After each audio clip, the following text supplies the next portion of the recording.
le monde, j'espère que vous allez bien. Et bienvenue à une séance de lecture. Aujourd'hui, on va travailler le texte, page 164 de votre manuel.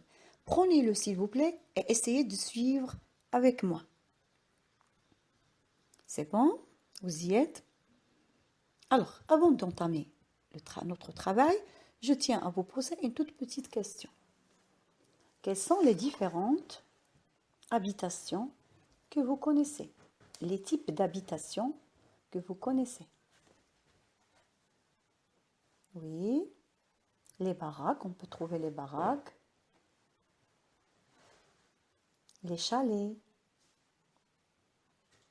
les maisons basses, les immeubles, on peut trouver aussi les appartements, les villas, etc. Pourquoi je vous ai posé cette question? Parce que devant vous, il y a une image. Alors, que représente l'image d'après vous? Alors, d'après ce qu'on voit, il y a une poursuite. Peut-être une course. Une poursuite, comment dirais-je, une poursuite d'un voleur ou d'une voleuse. Quoi encore? Une course à pied, entre enfants, entre filles. Ou bien d'une fille qui cherche secours entre les rues d'un village. C'est bon. Derrière cette fille, il y a une construction, un bâtiment. Alors là, ce sont regardez, des maisons basses. Quoi encore? Donc là, est-ce que ce sont des habitations modernes? Moi, je vois que c'est traditionnel. Et aussi, c'est des habitations anciennes. C'est bon. Quel est le titre du texte? Si on voit l'image, comment on peut expliquer le titre? Oui, le titre c'est « À perdre haleine ». D'après l'image, que veut dire le titre? Le titre, ça veut dire jusqu'à, à perdre haleine, ça veut dire jusqu'à couper le souffle. Et quand je peux, j'ai plus de souffle. Quand je cours, quand je fais du sport. Donc, à perdre haleine, il s'agit de quelqu'un qui court jusqu'à perdre haleine, perdre son souffle. Quel est l'auteur? Bien sûr, c'est Renan Guin. Est-ce qu'il y a une source? Je vois qu'il n'y a pas. Oui ou non? Vous êtes d'accord avec moi? Oui. L'image, on a vu l'image, le titre, l'auteur, la source, il n'y a pas. Quelle est l'étape suivante? La lecture silencieuse. Alors, je vous laisse lire et je veux vous poser quelques questions. Alors maintenant, je pense que vous avez lu le texte.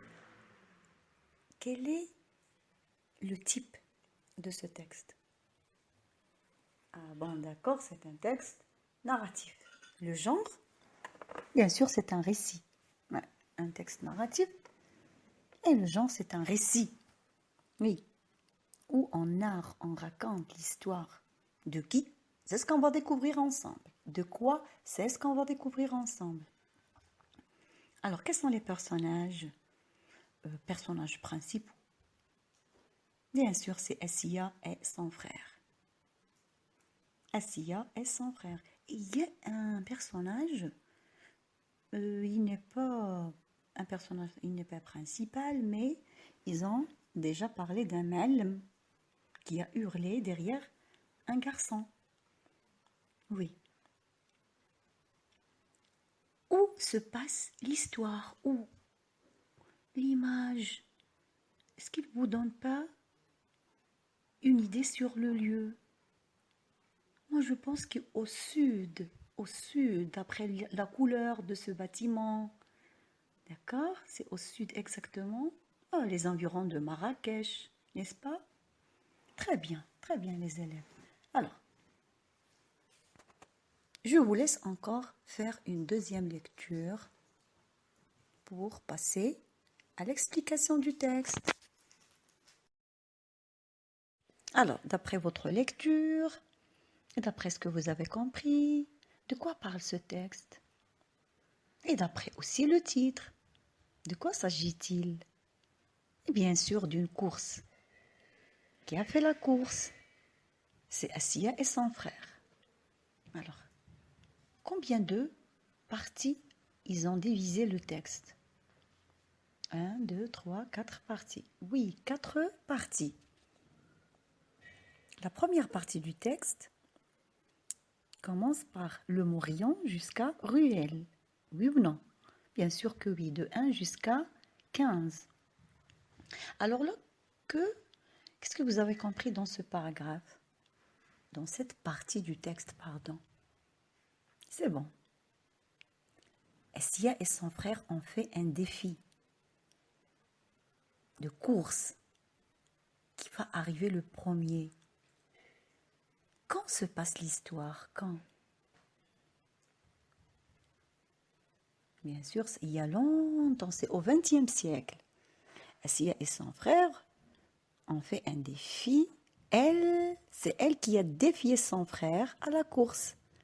C'était quoi le point de départ? Alors, ils ont commencé par l'immense porte que gardaient des hommes armés. Parce qu'il y a longtemps, alors là, il y a longtemps, au XXe siècle, il y avait des caravanes qui faisaient escale et attiraient des voleurs. Alors là, les hommes gardaient leur richesse, le commerce. Alors, ils font escale. Escale, à cet endroit-là, il y a des hommes qui gardaient, mais bien sûr, cela attirait les voleurs. Ça, c'est comme ça, j'ai dit il y a longtemps. Alors là, ils ont commencé. Pour nous, l'essentiel, c'est Assia et son frère qui vont faire une course. C'est Assia qui a défié son frère. Ils ont commencé, comme je viens de dire, par l'immense porte. Ils ont commencé aussi à découvrir les ruelles de la ville. C'est quelle ville? Où se trouve cette ville, d'après vous? D'après l'image. Moi, je pense que c'est au sud. Exactement où? Moi, je pense aussi que c'est à Marrakech. Et chacun a son point de vue, bien sûr. Là, c'est ce qu'on peut voir. Et chacun a son point de vue, comme je viens de dire. Alors, ils sont entrés, je veux dire Assia et son frère, en courant dans la ville de terre. Et ils devraient atteindre l'Agadir. L'Agadir, attention, c'est pas la ville.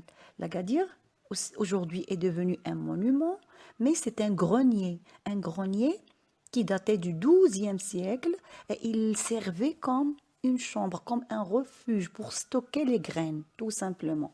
Alors, ils devraient atteindre l'Agadir. Ils ont expliqué le vieux grenier en ruine qui est surplombé tout le Ksar. Le Ksar, c'est un mot français, mais d'origine arabe. Alors, ils zigzaguèrent, bien sûr. Zigzaguèrent, ils font un mouvement de zigzag entre les dromadaires du caravansérail. C'est quoi le caravansérail? Le caravansérail, alors, c'est où les marchands d'il y a longtemps trouvaient repos et hospitalité. Ceux qui sont en voyage, ils trouvent ici un repos, ils font un repos dans ce bâtiment. C'est un bâtiment, d'accord? Le caravansérail, c'est un bâtiment où les marchands trouvaient repos et hospitalité. Alors, puis les deux enfants continuèrent dans les innombrables ruelles. Passons maintenant au deuxième paragraphe, ou soi-disant la deuxième partie du texte. Assia connaissait parfaitement ce dédale. C'est quoi le dédale? Bien sûr, c'est un labyrinthe. Labyrinthe, vous connaissez tous, c'est un embarras. Difficile d'en sortir. Ce sont des chemins où on doit trouver la sortie, mais c'est difficile d'en sortir. Assia connaissait parfaitement ce dédale. Pourquoi ils ont utilisé ce mot? C'est quel dédale? Là, il parlait des rues que Assia connaissait parfaitement. Ils ont comparé les ruelles de cette ville à un dédale, à un labyrinthe. Alors, il a traversé les boutiques d'épices. Les épices, vous connaissez, le cumin, le piment, quoi encore Alors ça, ils ont des couleurs. C'est pourquoi ils ont parlé des épices pour décrire, pour donner une belle description à ces ruelles, avec ces couleurs des épices, avec le coup de marteau. Le coup de marteau, ça veut dire de maillet. Le maillet, c'est le marteau. Pourquoi les coups de marteau? Parce qu'on entendait les coups de marteau qui cisèlent, ce sont les artisans qui cisèlent les plateaux en cuivre. C'est l'artisanat qui se trouve à Marrakech et aussi à Fès. Alors là, malgré les... il essaie de trouver, pardon, il essaie de trouver le chemin par lequel il passait pour qu'il sorte vite vers la ville et rencontrer son frère. Il y avait un petit hammam dans son parcours. Hammam, c'est un mot français d'origine arabe. C'est une leçon qu'on verra par après. Alors là, ils ont parlé aussi de la place. Ils voulaient passer par la place où les hommes battaient le grain. Aujourd'hui, non, c'était pour elle une mauvaise idée. Et ils cherchent de trouver le bon chemin. La rue de l'Orfèvre, c'est quoi l'Orfèvre? L'Orfèvre, c'est un bijoutier qui vend les bijoux, les objets en métaux précieux. Quoi encore? Il a trouvé quoi dans son parcours? Plusieurs choses qu'ils ont décrites ici. Alors, mais quand même, elle poursuivit sa course le long de ces ruelles, de ces venelles. Venelles, ça veut dire ruelles. Ces venelles qui sont pentues. Et il a passé à travers les riches maisons qui dominaient l'Uqsar. Aussi, l'Uqsar, c'est un mot français d'origine arabe. Mais quand même, il n'avait pas le droit d'y traîner. Sur son passage, il y avait des portes magnifiquement sculptées, aux ingénieuses serrures. Est-ce que vous connaissez les portes traditionnelles qui se trouvaient par exemple, à Marrakech ou bien à Fès, où on sentait le bon cèdre, ça veut dire, on sentait bon le cèdre, ça veut dire l'odeur du bois, le cèdre. Donc c'était une belle description des ruelles de cette ville.